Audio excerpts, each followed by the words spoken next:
Train keeps rolling here as we approach the noon hour. It is Papa in Silver, and our time with the one and only Bill Romanowski is brought to you by C's Candy. Say it with me. Break out the good stuff, as we've been doing all day long today. All right, so as part of C's Candies, who have been excellent partners with us today, we have an activity for you as we get going. That's a little trivia question. We like icebreakers here because we need it. It's really important. All right. C's is famous for doing things the old-fashioned way. What NFL stadium is known as the oldest continuously operating stadium? Is it A, Soldier Field, B, Lambeau Field, or C, Arrowhead Stadium? I would say Lambeau. Ding, ding, ding, ding, ding, ding, ding, ding. All right, good. We're off to a I great would not start. expect a four-time Super Bowl champion to be wrong. You know Did it's you crazy. see it, my brother? Well, when you go to Lambeau, it's the craziest thing. I remember the first time going there, you're literally driving through like a neighborhood. Right. And there's like houses right there. A Piggly Wiggly across the street. I know. Buffalo's like that. Exactly. Foxborough's a little bit like Oh, that. it So is. incredible. I see a wedding ring on you. You and do. Julie are going to get. Yeah. I don't see Super Bowl rings. You've got 4 of them. You don't wear them do. at all? No, I really Ever? don't. Even when you come out to something like this? I'd have to go down to the bank and get them out of the Out of the safety safe? deposit box. There so, you have 'em. You know, I just didn't have time. Yeah. So you've got 4. Yes. 2 with the Niners, 2 with Denver. Let's talk. You have from the Bill Walsh's final year. Yeah. Was your first year with the team. It was. And that was a really volatile year. I think Eddie may have fired him after the 87 year when they lost to Anthony Carter. Did you know at some point during that year, and especially that loss to the Raiders when you fell to 6-5, and it got a little dicey. That Phoenix Cardinals loss. Hey, that was the game. You always told me about that. Yeah, they were up 23-0 at halftime and lost the game. And lost the game. To Neil Lomax. Neil Lomax has a Lomax. comeback, and that was kind of a turning point for us. Yeah, after that game, we lost against the Raiders, but that game, that Phoenix game, really did it, and it really came down to this. I remember Bill Walsh brought up the team, and there was a lot of commotion in the locker room. We could hear Eddie yelling at Bill Walsh and breaking a window. I think it was one of the door windows. And literally, finally, everything calmed down after about a half hour or so. And Bill Walsh said this. He said, "Men, players play and coaches coach. For the first half, you were the best team in the NFL. For the second half, you were the worst. What do you want to do about it?" And literally, and we had a tough game against the Raiders soon after. But then you didn't lose again. Then we didn't lose again. But it's like the Raider game, it was like 9-6, I think was the game. Right. Nobody could score a touchdown. And that was, I got to play against Bo Jackson that day, and it was like, oh my God. The best you ever faced as a running back? We're going to get Bo on tomorrow, by the way. When you tried to tackle him, and I say try, it was like hitting a train. It hurt. The speed and the size. It was just. There's no one that size that could run that fast. Nobody. So that Super Bowl was Bill's last year. Yeah. Next year, we had even a better guy. team. And you guys that was one of the best teams in the history of football. Yeah, the 89 team. George inherited like a loaded roster. Really, really good roster. And, we had a model. The 49ers basically in those years, it was about playing 49er football. And if we did that, we didn't lose. It was on us. It was never about the opposing team. And that was one thing when I moved on that I just tried to bring. And, we had that in Denver. When we played Bronco football is what we called it, we didn't lose. And it was special. Bill, I mean, you played 16 years in the league, and we are having a lot of talks these days league-wide, but especially here locally, about injuries with what's gone down with the 49ers. Not going to get into that talk. Hyperbaric chamber. Don't worry. But, he's got one for me, by the way. He's but I was going to move say, into one. Playing back then, what were your keys to sustainability and longevity in a game that was so physical when you're tackling, as you noted it, people like trains? Okay. Number one, real simple. Real simple.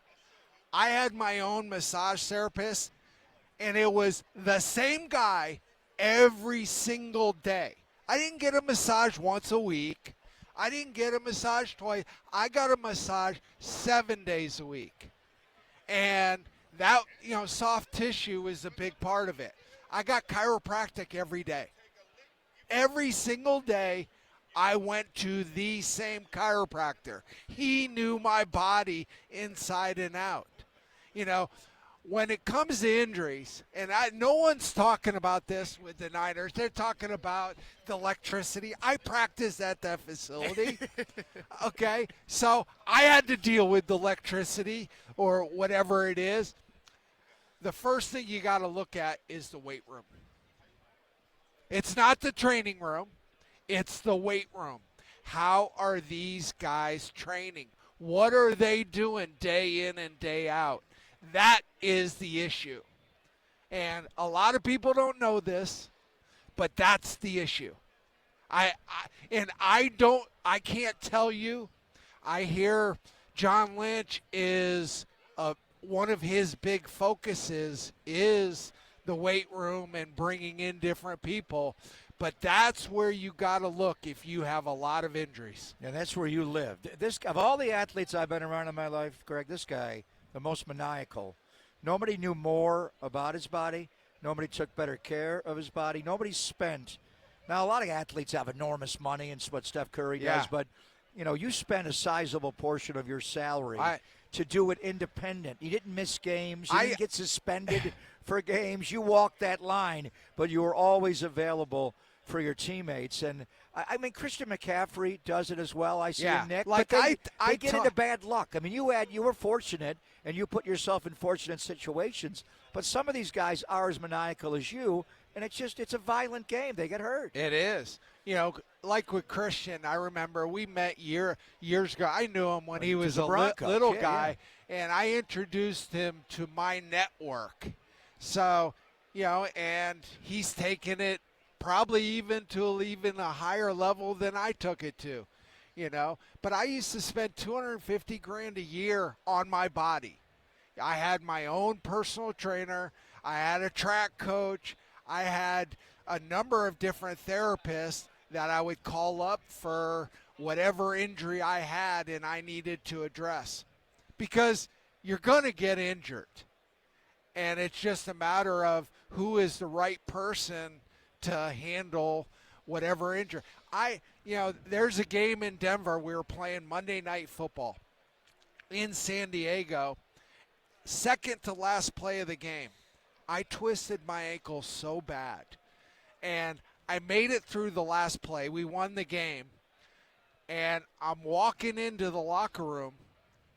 And my ankle, I could see it. It's blowing up. And I'm limping at that point.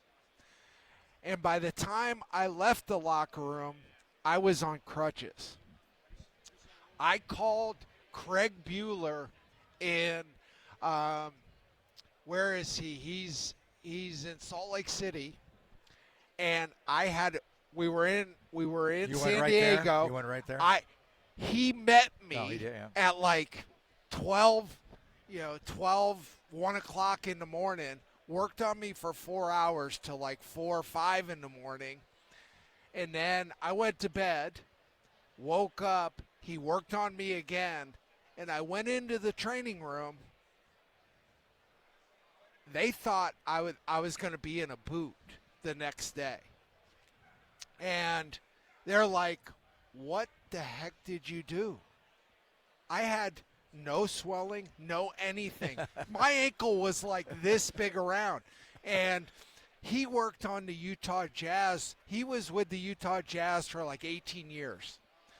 Ankles was his specialty. Right. Basketball. Yeah. They have them every day. Right. and I had the right people at the right time, and that was what I did. A big part of my career was searching out different people for different things, and the one thing I couldn't fix was concussions. Well, I want to talk about, we won't get to the concussion side, but You're working certainly on it, the though, with your longevity company. side. You do have a company, Nutrition Yeah, 53. I do. 53. That came after. Neuro. Yeah. He gave me the neuro. He used to give it to me all the time. I have a formula that is so far. I came up with this formula like in 2005, and it took me a few years before I started the company. But I was sending Tiger Woods my formula, and he won 4 majors on neuro. And back then I called it Neuropath. Now it's Lean One Neuro. So I rebranded, and it's still selling. It's still selling well. But most of my clientele is older people. Yes, dementia, Alzheimer's, a lot of people. Well, you sent me a box, Yeah. How many concussions do you think you had? I in had your 20 life? documented. That's documented. How many really? There's like aftershocks and all that. You know what? I remember going to, they had the NFL Players Association brought in a doctor, and this was down in Oakland somewhere. And we had a meeting with the local guys, and there was probably about 15 guys there. And this doctor said to the group, he said, if you hit somebody and you saw stars and were a little bit dizzy getting up from a hit or from being hit, you got concussed. How many times that Greg, happened to you? 1,000? I mean, think 100? about it. I learned very young, when I was 10 years old, to hit with my head. Yeah. When I was in the NFL, I hit with my head. That's what I did. Yeah. And there wasn't a game ever that I played in where I didn't see stars. Every single game? Every single game, I saw stars at least once. We got to get him with Dr. Harvard. He's a doctor. You guys just think He about, knows more about it than Rome. forget about games. How about training camp? Yeah. You hit somebody. If you didn't see stars, you didn't have a good hit. Even training camp, the way they thought it up. So, obviously, after the Niners, the Broncos, you went to the Raiders and tried to get a fifth, and Al loves you there. And you're tight. You're a former Niner, but you're also a Raider. Yeah. Once a Raider, always a Raider. Absolutely. Max Crosby. We're hearing a little bit of rumblings with him. I don't think he's come right out and said, I want it, but a friend of a friend of a friend. Is it time for the Raiders to trade? And I was thinking about this. They've had, Ted Hendricks, and they had some of the greatest defensive. Khalil Mack. He's arguably on the shortest list of the greatest Raider defensive players of all time. He's that good of a player. I agree. Now, would the organization do it? And Mark well, being a former Niner and a Raider. Is there any way in hell Mark Davis would trade Max Crosby to the San Francisco 49ers? But independent of that, Romo, is it time, if they're going to rebuild this, and they got to rebuild it, should they trade their best player and get a bunch of draft picks? I don't think they do. I think they. Should they, or they just won't do it? I hope they don't. You want to keep him? I want to keep him because at the end of the day, where are you going to find another Max Crosby? Okay. But you're not winning with him. Well, because you need another guy on the opposite side of him. You need a quarterback where it looks like they're going to get the quarterback, Mendoza. And we'll see how that goes. Hopefully it goes well. I mean, when I look at Fernando, I'm like, is this not just forget about his football skills? This kid, he's a leader. He seems like too good to be. He's like God. Come on. But he's not a Raider. Is he a Raider? He's not Snake Stabler. Hey, no. And I've thought about that a bunch, Greg. You bring that he's up. more like Rich Gannon, though. Oh, he is. He's Rich. more in that. Rich was a red ass. He was. And, there's no rebel in this guy. No. Other than I think he can be one of those greatest of all time kind of guys. You think he's that good of a player? If you put the talent around him. He's got to have a little bit of a dark side come out. I look at it. There's this kid. This kid's got a beam of light over him. There's no dark side to this kid. You know, this kid is about God. This kid's about his teammates. And he's athletic. Oh, he is. I was watching the Oregon semifinal game, and Yeah. a free hitter linebacker with speed just comes through in the A gap, and he runs to the left and gets away from him, turns the corner down the sideline, and runs from like, whoa. Yeah. And then the play he made on 4th down in the national championship game against Miami to break that tackle. I don't like him extending the ball over the goal line, but he got in. The one concern I have with him is he's strictly an RPO guy, a lot of run. Can he truly read an NFL field like you're required to? If he's going to play for Clint Kubiak, an extension of Bill Walsh and Shanahan and Gary Kubiak, and you know Gary, obviously, being the backup to Elway, you got to be able to read the whole field. But, you know, when you look at Kubiak and you look at how he coaches, you know, the Seahawks offense, I look at them as a run-first football team. Without a doubt. You know, and that's why they're successful. What do you think about the Niners? Well, your Denver teams. Why did you win? Because you had TD? We ran the football first. And John play action. Yes, a lot of play action. You know, I've been thinking about this for a while. When I look at the Patriots and what they did last year, that game plan of spending the money they spent and getting the right players, that's, you know, it's one thing to say, oh, they spent $170 million or 100 and whatever, how much it was. It was a lot of money. It's their people that were evaluating talent around the league. Elliott Wolf. You That's know, Ron Wolf's son. because the New York Giants spent a bunch of money, and look where they are. There are other teams that did the same, but they got the right people in that building. Milton Williams. And I hope that's The Raiders what can do the that. Raiders can do. Well, we appreciate you coming by, man. This was great. I love the energy. I love the insight. I love Nutrition 53. And congrats on getting the trivia right. I mean, wouldn't have expected anything different. Of course he knows Lambeau. Good to see you, brother. I haven't Four-time seen you in Super a Bowl while. champion, Bill Romanowski. Great you, to be brother. on, guys. Love you. Thank Love you. you. Love you too.